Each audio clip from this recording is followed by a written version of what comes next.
Hello and welcome back, adventurers. Today I invite you to join me on a tale that leads us back to a foggy domain of Paradan. As I have mentioned earlier, Paradan is stacked atop another land. Much like two neighboring lands of the core or the twin lands of the frozen reaches, both halves of Eurasia have a separate origin and a different ruler. The domain of Timor is a stretch of underground tunnels and sewers, small remnants of once great civilization. There's a perpetual haze in the air, decomposing waste, and plants are to blame in the sewers, but it is aggravated by the humidity. There is a surprising amount of range and breadth of plant life growing within the tunnels of Timor. Inside the sewers, many forms of mold, slimes, fungi, and mushrooms are found. The presence of so much moisture encourages growth, although few of the plants are actually healthy. The caverns have a much greater concentration of lichens, many of which are phosphorescent in nature, when exposed to a light source, glowing ghostly in the dark for hours afterwards. At least two notable specimens of plant life grow uniquely in Timor. The first is a type of mushroom called dead truffles. These fungi grow in small clumps of whitish yellow patches. The truffles have no flavor themselves, but they are not poisonous either. However, they have an interesting effect on living creatures that consume them. Such creatures find that their emotions are deadened, even to themselves. Reactions, even to extreme circumstances, become almost impossible. Another notable plant specimen from Timor is grease mold. In some of the sewer sections of Timor, strange and ancient machinery is present. This machinery is non-functional, but it sticks out from the walls in large ungainly clumps, pipes and tubes, leading from it right into the dead walls. Sometimes a jolt to the mechanism causes the machinery to jolt to life unexpectedly, creating a loud bang and a racket for a few moments before the mechanism lapses into dormancy again. Strangely, much of this machinery has been infested with a greasy brownish-black mold. The stuff lets off a horrible odor when disturbed, but is otherwise harmless. However, if it is collected and boiled down to a liquid state, then applied to a mechanical object, it aids the functioning of the machinery. Within the dark labyrinth of Timor, few creatures roam, other than the ever-present Marraketh. Otherwise, the lightless depths are home to various oozes, vermin, and the restless undead. Of the latter, most incorporeal, the spirits of those slain in the lightless depths or native to Timor prior to the destruction. As such, the knowledge of the land's history is almost unparalleled. Animators, the spirits of living residents from ancient Timor, are also known to inhabit the derelict machinery, either starting them up at inopportune times or lashing out at travelers. Timor itself can be divided into a number of layers. These are mostly artificial, the myriad of tunnels and levels blurred together, passageways slope up and down with maddening irregularity. In interviewing my guide and after personal exploration, I feel comfortable dividing Timor into three rough layers. The first layer of Timor is the brick passages immediately beneath Paradan. The workers I have interviewed assure me that the tunnels and passages have changed and shifted, and that the blueprints no longer resemble what is down there. It is interesting then that all the drains, pipes and manholes still lead into the tunnels. The rooms and tunnels lack a consistent style. In fact, not even the refuse is entirely Eurasian. The river bisects the sewers, dividing them into an eastern and western half.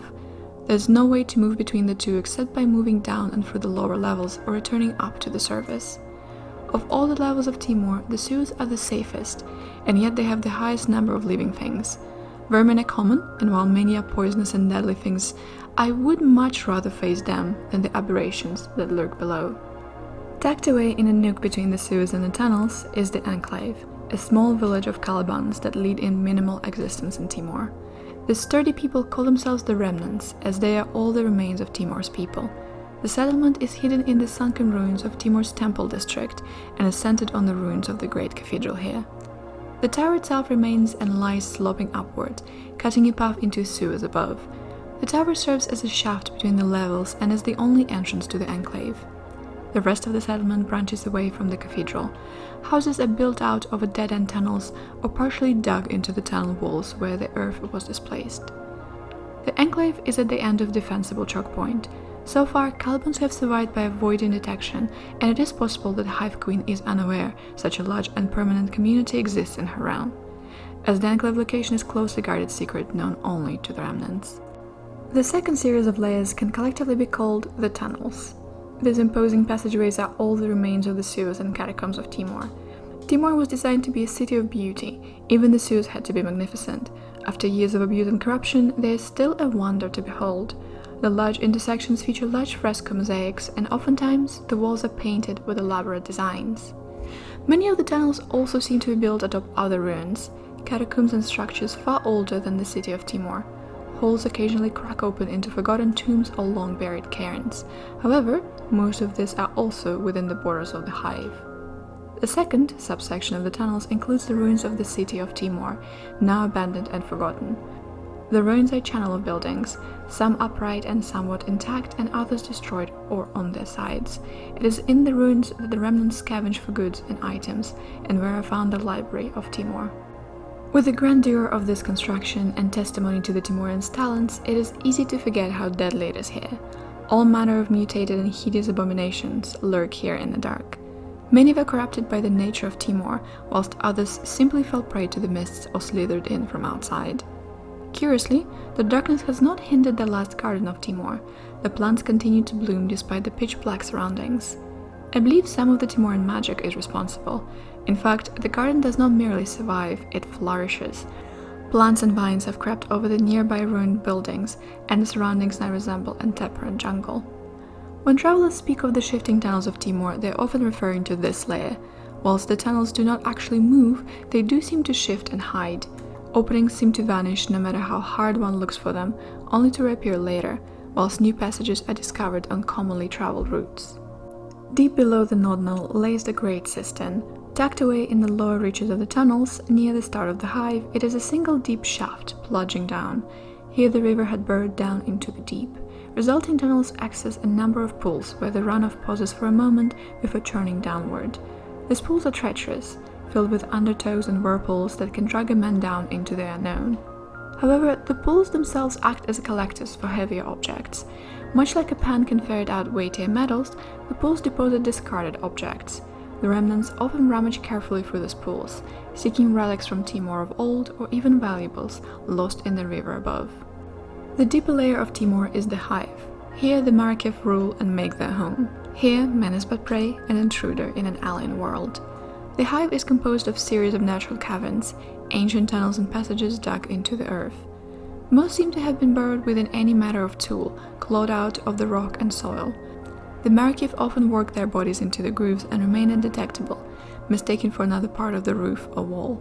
Travelers have sometimes been surprised when whole tunnels seem to come alive without warning.